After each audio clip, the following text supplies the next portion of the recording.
好来，继续正段消息来看，行政议会昨通过的财政收支划分法的修正草案。议长杜英泰早起到立法院的时阵来发话，希望立法院会当赶紧来排审行政院版本的财划法，安尼才会当阻止一切不法的行为继续扩大发生。但是，民众党开记者会，质疑行政院在算数字游戏。若国民党是党团甲立委意见无共款。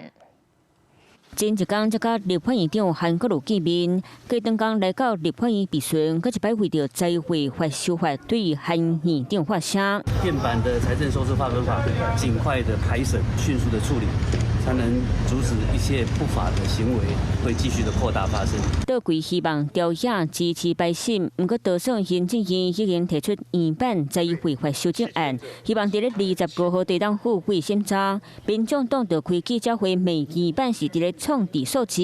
立法院已经3读通过修法，火车早就开走了。倒柜讲原版财划法释出的金额比新版更较侪，不过民众党质疑因第2摆修法了后的新版财划法是1.4329亿，原版财划法比起来统筹款比新版减661亿，扣减一般性补助款1080亿，计划性补助款586亿，原版每一个项目都比新版少。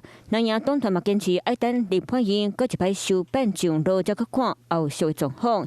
实际看行政院版本，包括中央统筹税款8213亿，一般性计划型分别是1421亿和2318亿。先等新版财划法，我们能够确实的上路，行政院版本财划法才有一个讨论的基础。那党团书记长罗志强立场大争议，不过议场内底行政院秘书长张敦涵嘛找南非陈雪生来交涉，因为原版已经将离岛土地面积和人口数以2倍计算，嘛纳入分酒税做财权。